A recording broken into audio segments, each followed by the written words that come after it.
going on inside. Think about this. A comprehensive eye exam can be an early detector of serious health problems like high blood pressure, heart disease, stroke, and diabetes.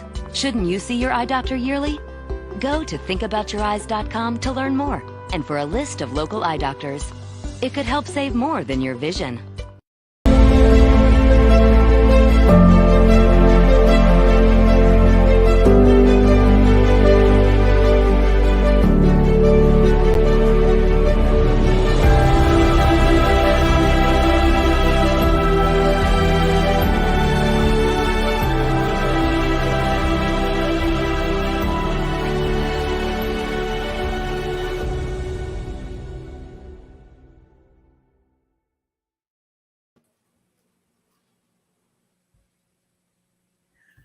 Good afternoon, everybody. Welcome to our Hello America Spotlight. Again, I have the pleasure and the privilege of having Dr. Lane Rowling with us today. He is a virologist and infectious disease expert. Now, the last two segments we've talked about is COVID over, and we talked about monkeypox and the resurgence of polio. But we're going to talk about the resurgence of some other diseases today. So thank you for joining me. I'm Michelle, and I'm the manager of public relations for the PIC TV network. Dr. Lane Rowland, thank you so much for joining me today. Well, thank you for having me again. Like, it's always a great pleasure and stuff to be able to provide information to folks. And you look super fantastic, Ms. Cox.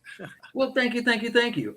Now, we talked about the reemergence of some of the other diseases last week. We talked about monkeypox coming back from the 50s, and we also talked about polio and these 7 routes of transmission.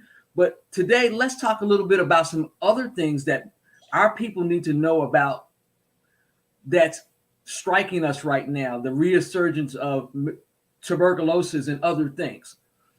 Tell me some of the things that you've seen. I'm having a hard time hearing you. The volume's down on your end. Okay, because I can hear you just great. And let's see. Can you hear me now? I can still barely hear you, but I think we talked about it on a background. It's just understanding some of the stuff that affects African Americans is what we're going to be trying to focus in on our series of shows that we're going to do. For example, today we're going to talk about syphilis. We're going to talk about issues that affect African Americans since the first day they took their first step here in America, and why we have such the healthcare disparities and the increase in certain diseases that affect us. I think one of the things that I wanted to talk to you about this week was the understanding of the increase in syphilis cases in the United States. Syphilis itself is now really an endemic disease itself. The reality is that cases are going out of the roof. More people are infected with the syphilis bacterium, and also the fact that syphilis is very resistant to antibiotics. How does this affect African Americans? Well, we have to understand that most of the history behind syphilis was studied in the Tuskegee syphilis experiment, where they studied Black men for almost 50 plus years. They infected them with syphilis.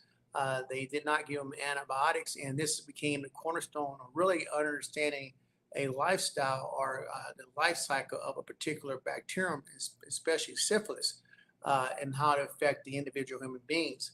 The sad thing about this is that through this process, this has set African Americans and our government back on having a trust issue, especially when it comes to the CDC, and understanding, the trust in the government system, because these Black men had faith in the system. So you, as the audience, can imagine a man being affected with syphilis, 50 plus years ago, and he had it for 40 years. He went through all the different stages. And the reality that was a tragedy. So let me explain the syphilis to the folks out there, what syphilis is. Syphilis is a gram-negative bacterium. It is transmitted through sexual contact. It's a spirochete. It's a bacterium. It has the ability to move. The thing about syphilis, folks, is that syphilis can affect every tissue in your body, from your skin to every organ and even your brain itself, and has the ability to also cross the placenta and affect the fetus. So we have babies coming out with congenital syphilis, babies coming out blind, babies coming out with mental retardation and congenital defects in their legs. So this is the ideal, folks, that you guys have to understand the stages of syphilis. Syphilis comes in 3 different stages. It has a primary stage, which is a canker. What happens is somebody ends up having sex, within 7 days, they end up with a canker, which is like a blister on their genital area. It could be on their mouths, different areas on their body. And these cankers are what we call painless. They don't feel anything. And so people think it's kind of nonchalant. And then what happens is the canker goes away and it goes into what we call a secondary phase of syphilis, where you end up with a rash. And that rash is there for a couple of weeks and stuff. And that rash disappears. Then most people think that they're cured of syphilis, but the reality is that the syphilis is still in their body. And we've had people that have had syphilis for 20, 30 years. The syphilis comes back as what we call neurosyphilis in the brain. A good example of that would be Al Capone having mental problems from the effect of the syphilis biokeeping in their brains and stuff. And then the reality, folks, is that this disease that can be very devastating on fetuses, especially babies born to mothers that are affected with syphilis, because these babies come out with massive amounts of different deformities, Michelle.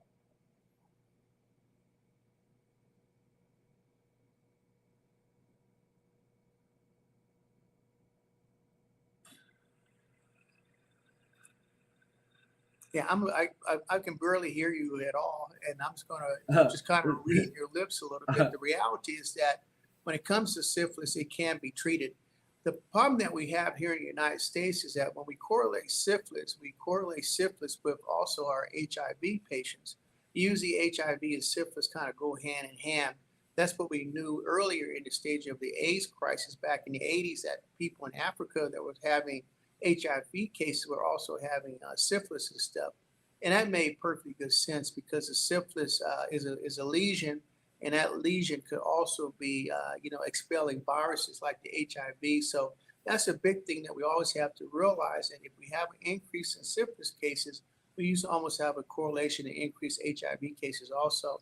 And particularly among African Americans, that's very important, especially when it comes to our Black females, because we knew what happened in the early 80s with the HIV epidemic, where we had Black men that were having sex with Black men, or whoever they were sleeping with other men and coming home to the Black female, boyfriend, girlfriend, fiance, and affecting these females. And these females were becoming positive HIV, and some of their babies were affected. So it's very important that the Black female needs to make sure that she understands whoever her partner is, to make sure that she's not being affected or being exposed, because syphilis and HIV can be a game changer, because once you test positive for syphilis, you're positive for syphilis antibiotic-wise, RPR-wise, the rest of your entire life. That's correct. So, Dr. Rowland, syphilis has made a comeback. We're seeing large numbers of syphilis cases. Is that correct? I can't hear a word you said, but maybe after the commercial we'll have the sound better, because I'm struggling to hear you at all. It seemed well, like I was saying that we're having large numbers of syphilis cases. Say again? We're having very, very large numbers of syphilis cases right now in our Black community. Yeah, I can't hear you. I'm just going to just try to go with the flow. But at the end of the day, syphilis is increasing in our society. And the reality is that what we need to be worried about is the threat on colleges, campuses and stuff, because the vast majority of the cases that we're seeing are between 20 and 30 years of age and stuff. And so that young people are very promiscuous, and so they need to make sure that they're aware of syphilis and understanding that this is another disease that we have to be concerned with, not just with the coronavirus, the SARS virus, but also with monkeypox and all the other different diseases that are affecting our societies.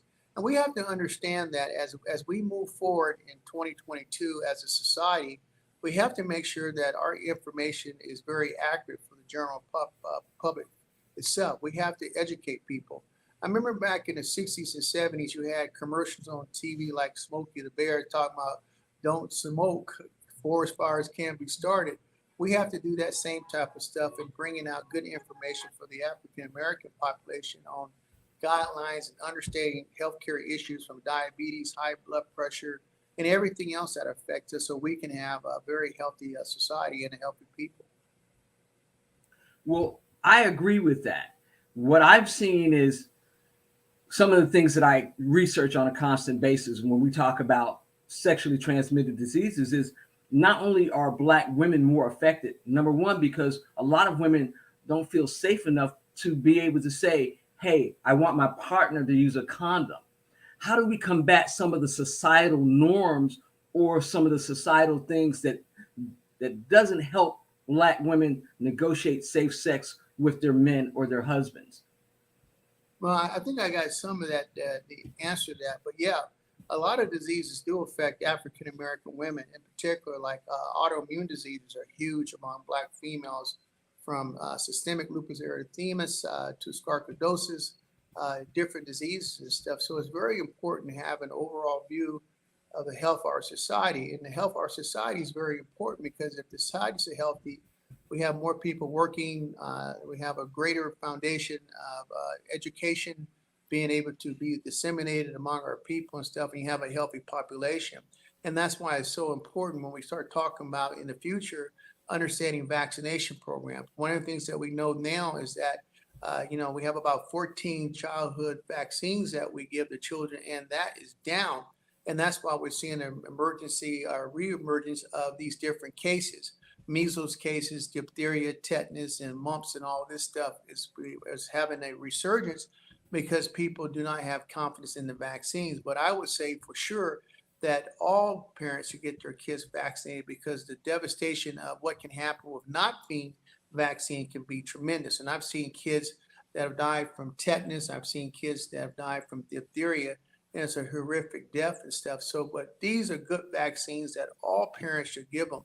Now, when you start talking about some of these new vaccines, that's something you have to really study yourself and feel comfortable with what the outcome is. But I would tell everybody, make sure you inform, make sure you understand the long-term and short-term gains of the vaccine. What's its objective?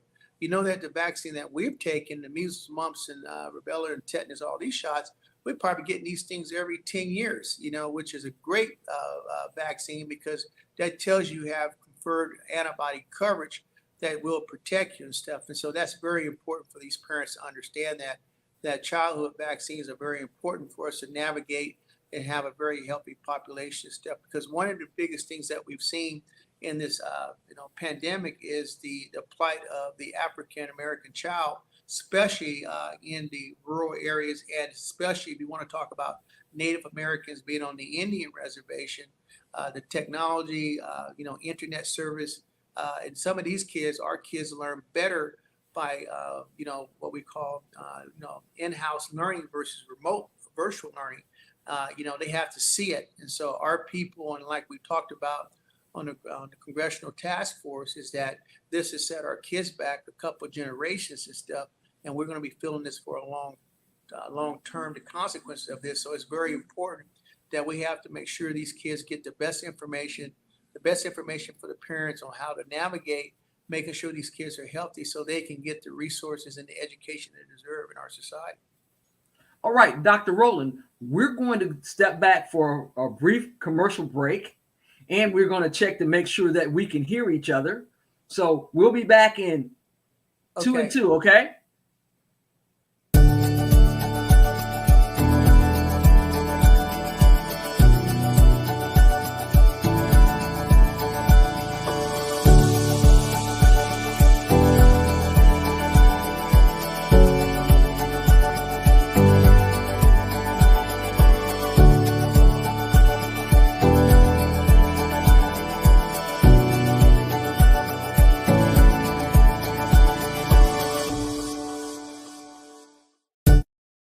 Yes, you can achieve a college education right here in your own community. Harcum College's ACE program at the Deliverance Evangelistic Church offers associate degree programs that can help you land a good job and improve your quality of life.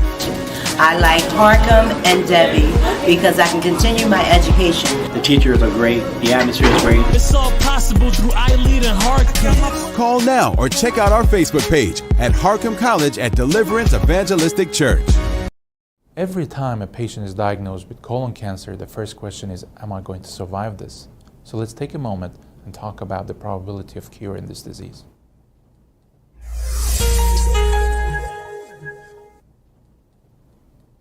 Using multimodality treatment, meaning combination of surgery with and without radiation and chemotherapy, we have significantly improved the outcomes and survival of patients with colon cancer through all the stages from 1 to 4.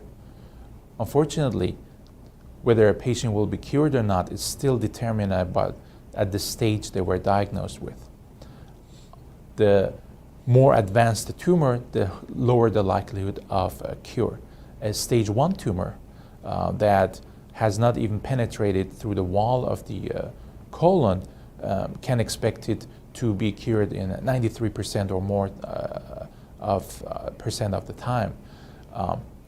Once the tumor starts to grow through the wall, things become more complicated because it's not only the size of the tumor at that point, but also how aggressive it is, what the different biology is. And there's a lot of research in trying to determine today the risk groups and the genetic factors that determine how aggressive a tumor is. But for now, we have to go by what we have, and this is the size of the tumor and whether lymph nodes are involved or other organs are involved.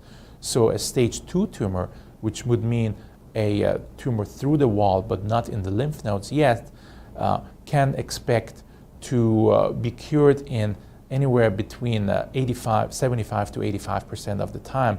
And this is because there are small tumor cells that have already left that we might not see originally, so the tumor was a higher stage, or it's just a more aggressive tumor. In stage 3 disease, meaning the tumor has spread to the lymph nodes already, unfortunately these numbers drop significantly. Stage 3C, meaning more than 7 lymph nodes or very advanced primary tumor, the cure rates drop to 40-44% rate if you look at the patient populations. In stage 4 disease, the 5-year survival rate is quoted as around 8%, which means there is a subset that still might be cured using optimal treatment. All of these numbers are historical, and we hope that in 2013, combining chemotherapy in early stage disease, we might be able to achieve better results. For an interactive tool to learn more about your colon cancer and your personalized treatment options, go to mycoloncancercoach.org.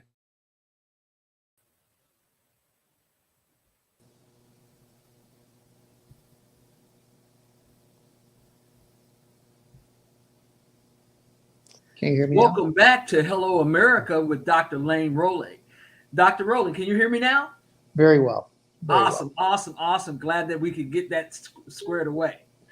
Now, we're talking about syphilis, and we're talking about how syphilis is emerging, especially in Black communities. And what's really killing right now is the numbers and how we've connected that to HIV, and that's what you were discussing. Also, we were also discussing how it's transmitted. We know it's a sexually transmitted diseases. But what I was trying to ask you in our earlier segment is, how can women negotiate safer sex or being able to ask their man to wear a condom? Because a lot of times when men are sleeping around, they don't think about what happens when they bring these diseases home. So how can we navigate safe sex for women as a health issue?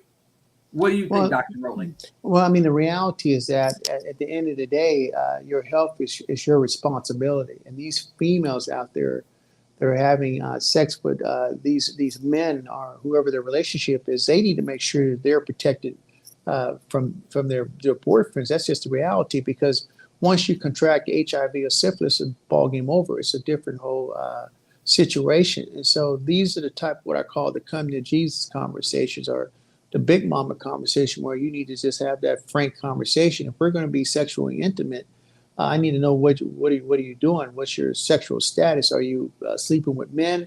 Are you have multiple sexual partners? Are you using some type of protection? And if not, then we have to negotiate something for safe passage.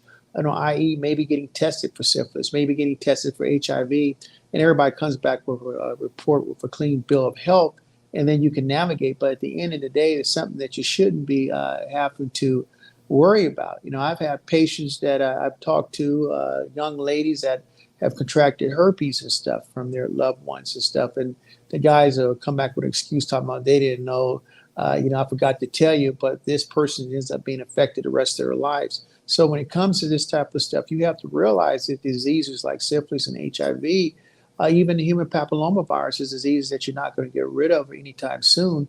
And these can be diseases that you'll be curing in a lifetime. And if you're young and in that age of childbearing years, you need to be very careful because you don't want this to end up affecting your newborn baby or end up affecting your chances of getting pregnant, because some of these diseases can have this type of detrimental effects, especially like syphilis or even gonorrhea. Well, I worked with the AIDS Council of Northeastern New York back in the day, and I have a brother that he passed from complications due to HIV/AIDS. Okay. So I did a lot of research on this to help my mother understand the HIV crisis. And so for me, I knew about the connection with syphilis and HIV from doing those particular studies. Mm-hmm. But there's so many, and I need you to talk to the men in particular, because a lot of times women don't feel safe, when I say safe, about asking, hey, can you use a condom? Because we've had women that have been sexually assaulted by their partners for asking them to use a condom. So what can we do to help women to become more safe? Or how can we get the message out to men to say, hey, part of the accountability measure here is making sure that you're doing the things that you need to do to keep not only the woman safe and yourself, but the community at large, and how important that is? Well, I think it goes back to the initial community itself. What type of community are you living in? What are the role models in your community? What are you doing for, to childhood development? How are you educating your kids and stuff? Are you teaching the young boys to respect women? Are you teaching the young boys some type of decency, morality, ethics and stuff? If you do that, these men should be able to carry that on into their future lives. You are a product of how you were raised when you're a child. And so at the end of the day, these men that are out there need to have accountability and responsibilities for themselves and also for their partner. If you're infected with HIV or you like having sex with men, well, keep that among yourselves. Don't bring that stuff home and infect somebody else because you are infected with the disease, because there are a lot of individuals out there that have a sadistic attitude. They want to have people suffer the same thing they're doing. And at the end of the day, that's not right.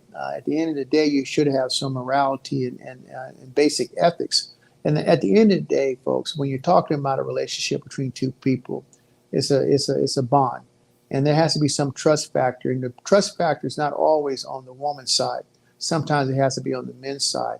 And they have to step up to the plate and stuff like that. And so men should be able to take full responsibilities of their actions. But at the end of the day, I think where we're going now in our society, just because of the amount of pressure that we're having from so many diseases, from syphilis to gonorrhea to monkeypox to even the coronavirus itself, that we're going to get to a point where people are going to have to be tested. They're going to have a report, ensuring their loved ones, hey, I'm negative for RPR for syphilis, I'm negative for gonorrhea, chlamydia, trichomonas, HIV, etc.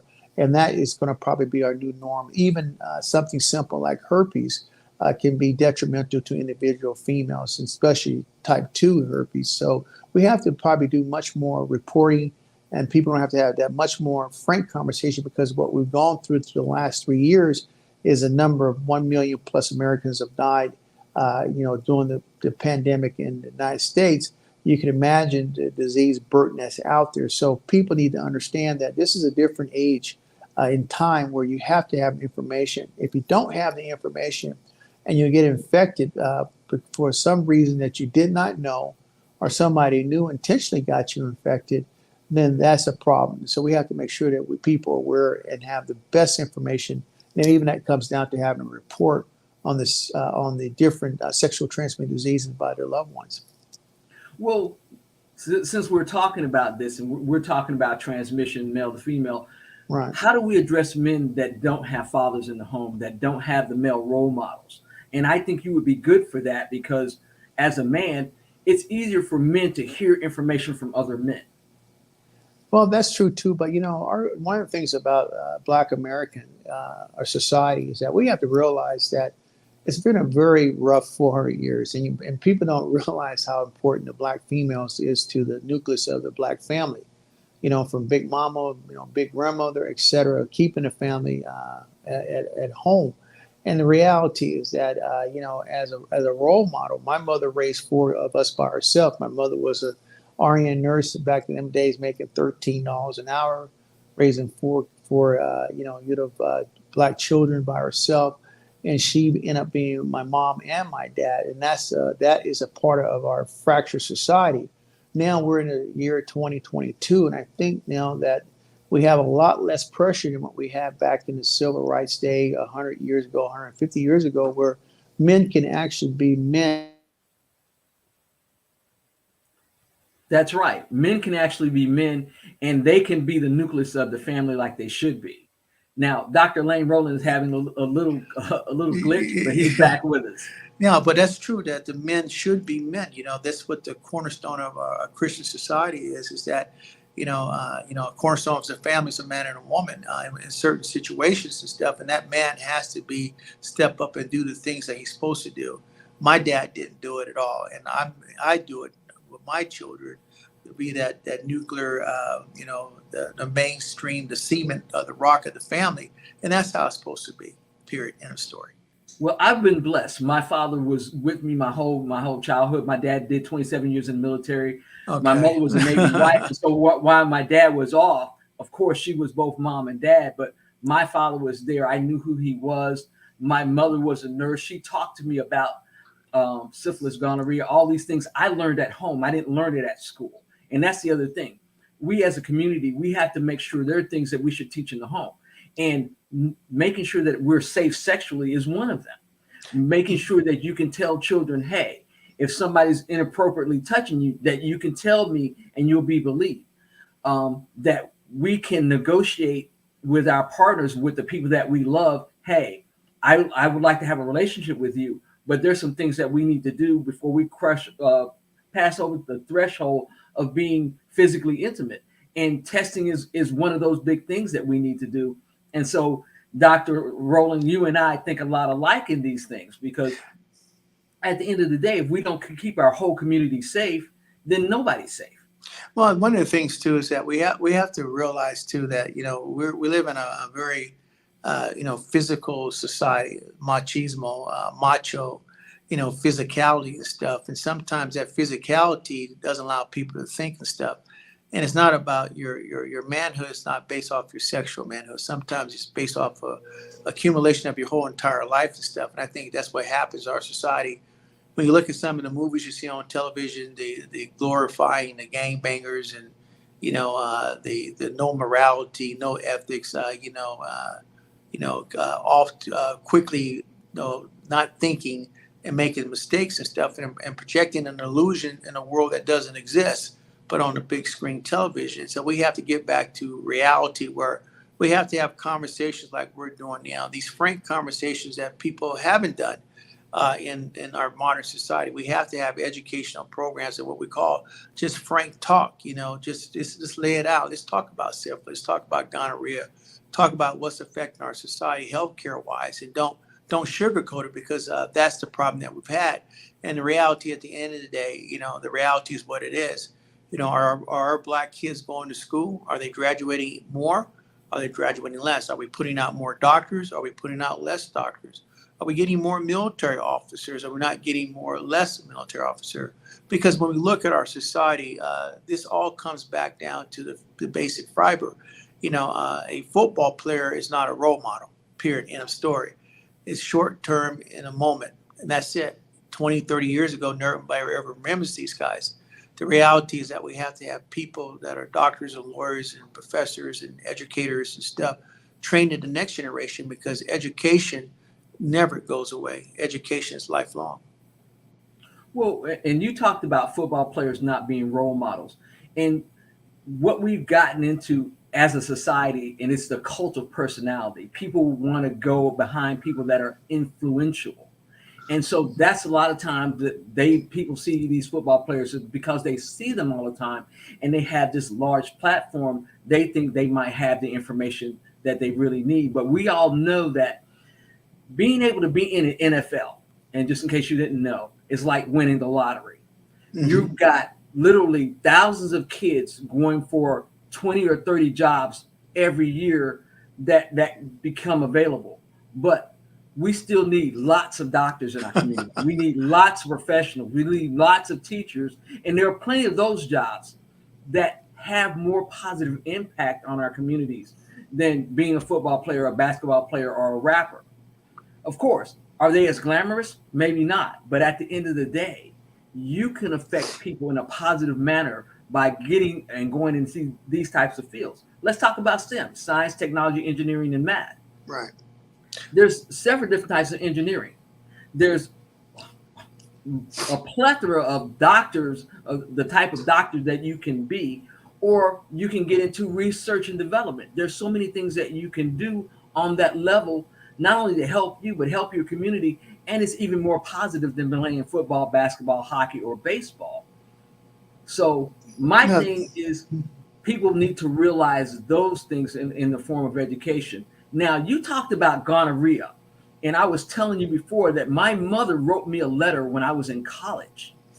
And she said, when I was in college back in the 70s, there is a terminal strain of gonorrhea. Can you tell people about that?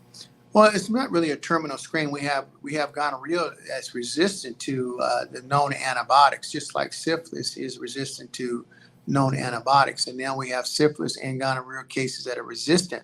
And this is a problem. This is when we start talking about disease pressures and stuff, you can only use an antibiotic for so long, and that bacteria is going to do whatever it needs to do to be able to survive. And what usually happens is that they reach out to their cousin that has the resistant gene to whatever. It could be cephalosporin, it could be penicillin, and it bacterium, gonorrhea, or even the syphilis gets that, and they become resistant and stuff.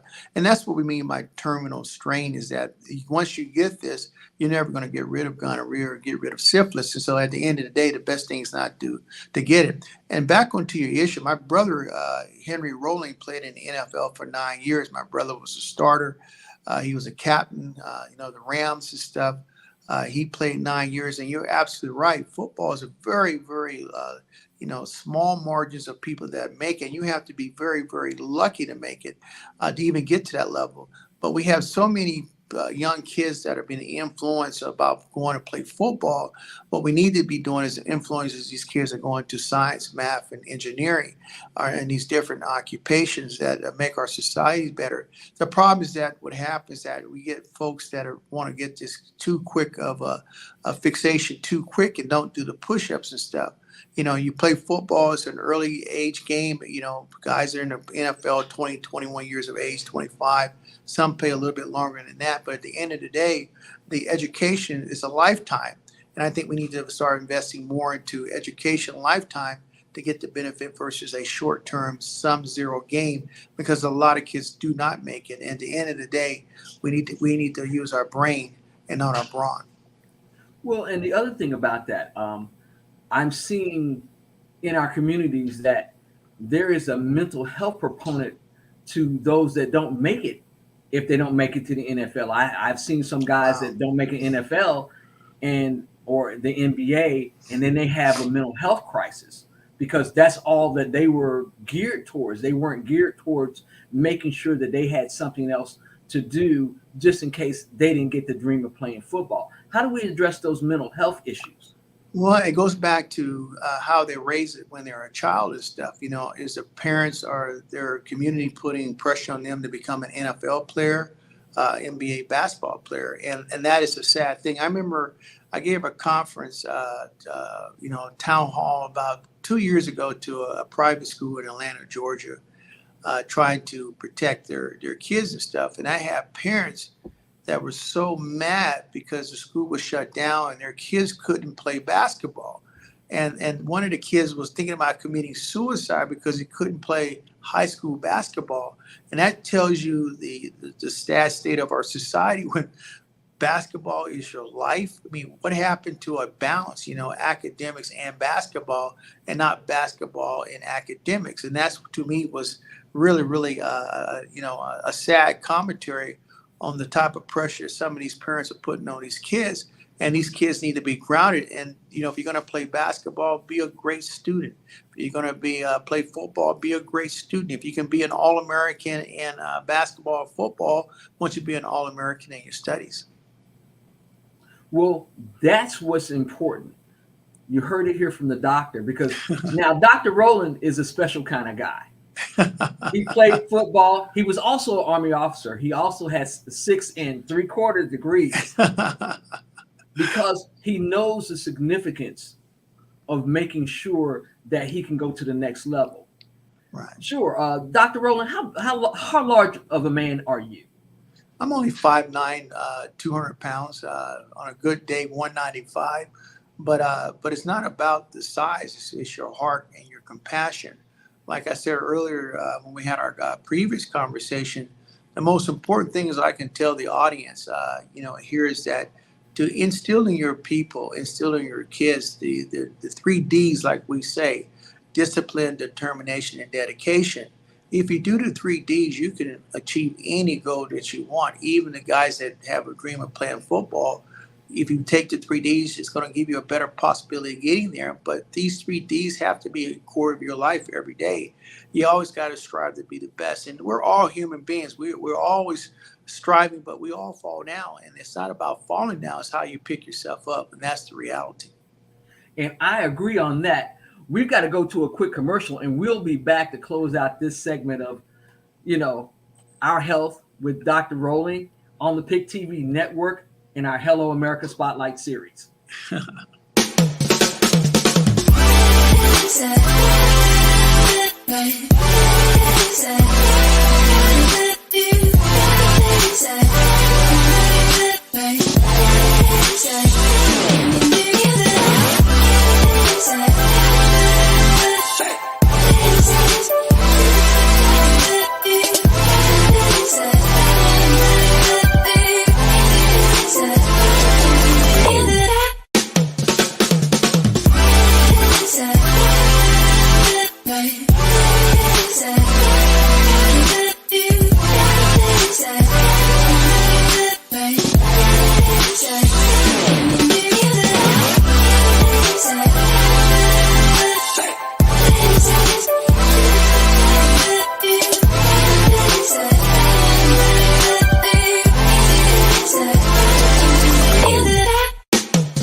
Welcome back to our Hello America Spotlight with Dr. Lane Rowling. Now, I have some things I want to say to you, America, because it's really, really important. Number one, we know that women and girls are some of the backbones of what we do as a society. True. We have to keep them safe in order for us to have a better society. That means to our brothers everywhere, as our allies and as our brothers and as our friends and family, we need you.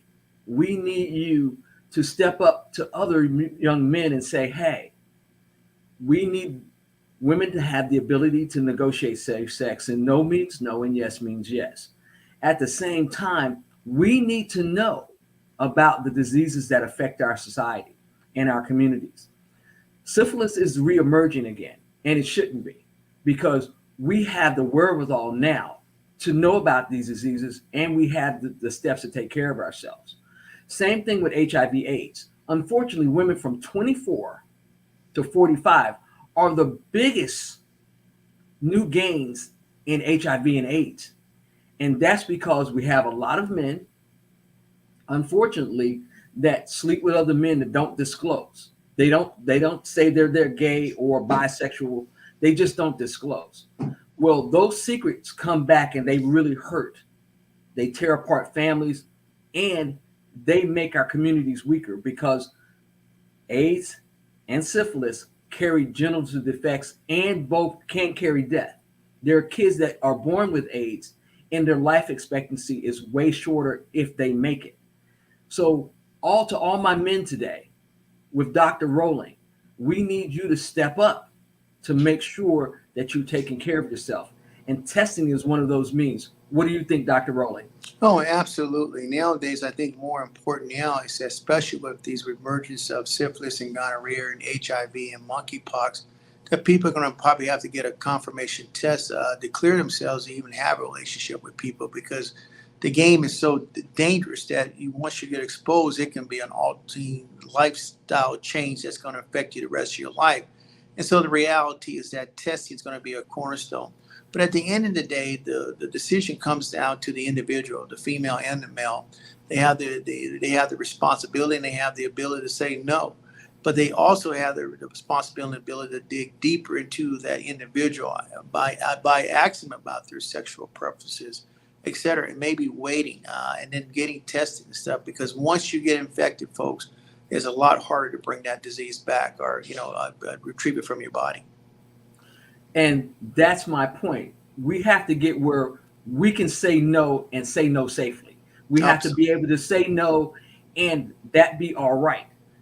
If you're with someone that you can't say no to, I want you to rethink your relationship with that person, because at the end of the day, you can't give from a full cup or a half a cup, a half a cup or an empty cup. You can only give from a full cup. And so if somebody is limiting your ability to say no to a situation that might be harmful to you or can put you in a place where you get syphilis, HIV, AIDS, or gonorrhea, or any of these other diseases, especially with monkeypox, you have to rethink your relationships. I'm not here to give you advice one way or another. Take what you will from these conversations, but we're here to tell you the truth. This is the science of facts. All right, Dr. Rowland, we will see you next week, next Thursday at 12 o'clock. We're going to continue to have shows with Dr. Rowland, and we're going to talk about our health.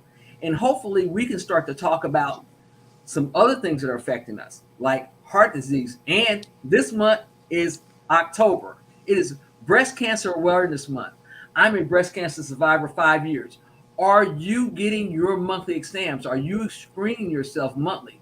Are you doing your self-care to make sure that you don't get breast cancer? But also know that breast cancer can be detected in men as well. Women don't only get breast cancer, but men do too. And you can look at the Richard Browntree story, and he talks about his journey with breast cancer. So these are the things that I'd like to for us to continue in these conversations on health with Dr. Lane Rowland. Dr. Rowland, do you have any parting words for us today? I just want to thank you for giving me the opportunity to be on your beautiful platform. And I think you're absolutely correct. I think every week we should bring some type of topic, from diabetes, high blood pressure, autoimmune diseases, breast cancer, and all these different diseases and effects that affect our society, especially African Americans. And we need to talk about the mental health issue also as a consequences of the pandemic. We have increased violence, et cetera. Just mental stress on the world. So I think these next 6 months to a year that we're doing this, we'll be able to educate and help a lot of people in the world. So I look forward to contributing to that. All right. Well, Dr. Rowland is broadcasting all the way from the West Coast. I'm Michelle. I'm broadcasting from Atlanta, Georgia, and our home spot for the PIC TV network is Washington, D.C. We thank you for joining us today on this America Spotlight with Dr. Lane Rowland as we continue to talk about our health and the things that affect us in our communities. We talked about syphilis, the reemergence of it, gonorrhea, that there's a strain that's antibacterial resistant, and some other things. Keep joining us every week as we continue to have conversations about these particular topics and more that affect us in our community. For everybody here at the PIC TV network, I'm Michelle Cox here in Atlanta, Georgia, and we're saying goodbye from the Hello America Spotlight, and thank you so much for watching our broadcast today.